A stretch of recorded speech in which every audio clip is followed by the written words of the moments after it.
Hello, good morning. I'm Safety Rod. So, again, magbigay tayo ng mga topics kaalaman. So, good morning. Kagigising lang. So, topic 40 na tayo. So, marami-rami na tayong topic na nagagawa. So, ang tanong, no? Ang tanong ng isa sa mga ka-safety natin. No? Ito, personal safety officer namin ang tanong. So, sir, paano ba ako makikisama? Paano ba ako makikisama, makikipagkaibigan sa isang project site? No, ikaw bago ka pa lang na safety officer.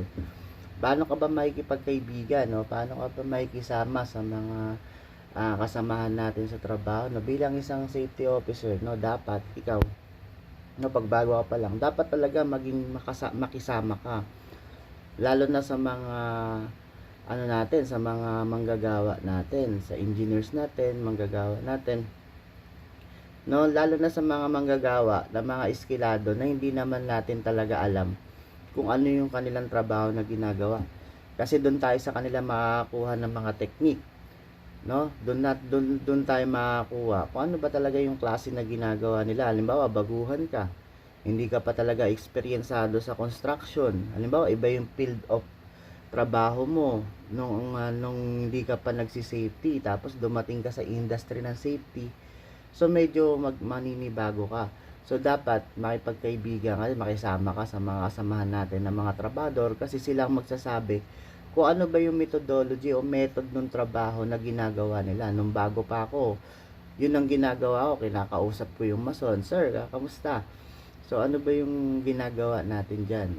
Ganyan pala yan. Kinakausap ko yung welder. Kinakausap ko yung welder, no? Sabihin ko sa welder, sir, ganyan pala yan, ganyan pala ginagawa dyan. Ano ba yung panganib na pwede nating ma-encounter dyan? So, ganun ang ginagawa natin. Okay. Then, lipat ka naman sa electrician. Pag may electrician, tambay ka doon. Tapos, makipag-usap ka doon sa electrician ninyo. Sabi mo, sir, ganyan ba yan? Ito ba may kuryente ba to? May ganyan ba yan? Okay, sige, yan ba yung delikado dyan? So, yun yung mga masasabi natin na dapat nakikisama tayo, nakikipagkaibigan tayo sa mga kasamahan nating manggagawa. Kasi yung information na maibibigay nila sa inyo bilang isang bagong safety officer, so makukuha nyo yan sa kanila. Hindi ibig sabihin na pag ikaw safety officer, dumating ka sa project site, pakiramdam mo, alam mo na lahat kasi nakapag-aral ka ng boss, nakapag-aral ka ng coach. So, lahat na lang ng bagay, akala mo, ikaw na yung pinaka magaling sa site. So, hindi po yan ganun mga kasama. Dapat may kisama kayo sa mga engineers natin, no? Sa mga skilled workers natin. Even yung mga helper natin. So, sa kanila ka kasi makakuha ng idea paano gagawin yung isang trabaho, paano ka makakagawa ng trabaho. So, yung method nila, yung step by step method nila, makikita mo na ganyan pala yan ginagawa. At sa makikita mo, ano yung panganib na pwede nilang ma-encounter. At doon ka magkakaroon ng pagkakataon, makapag-recommend na dapat ganito yung kanilang ginagawa.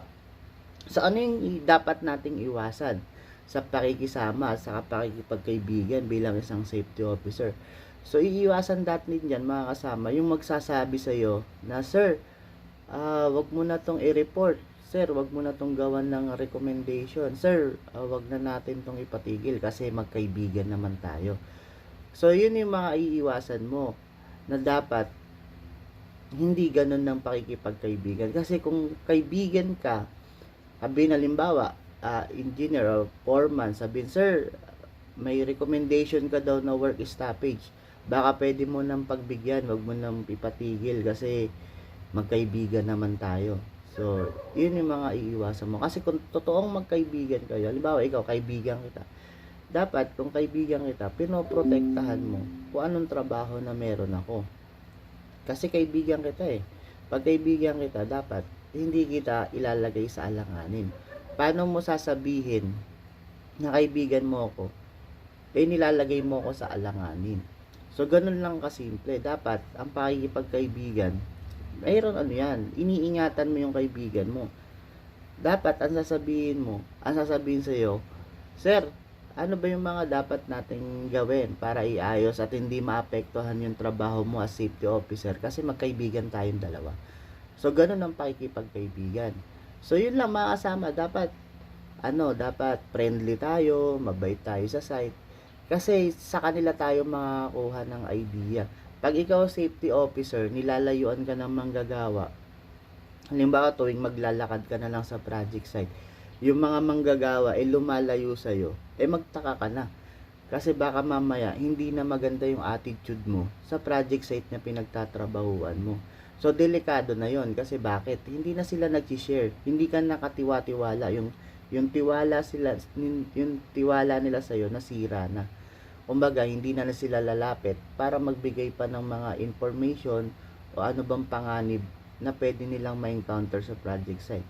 At sa huli, no, in the future, pag nagkaroon ng aksidente diyan, ikaw pa rin o tayo pa rin ang magagawa ng report, tayo pa rin ang problema, tayo pa rin ang sasakit ng ulo. So kaya kailangan dapat tayo mga safety officer, mabait tayo dun sa project site natin. So muli yun lang, no, mga kasama, no. Sana may konting napulot na tips, kaalaman, no, pakikipagkaibigan, saka pakikisama, dapat attitude yan ng isang safety officer, no. Dapat ganun talaga ang attitude natin. So dapat mabait tayo sa project site. So okay, I'm Safety Rod. So kwentuhan lang.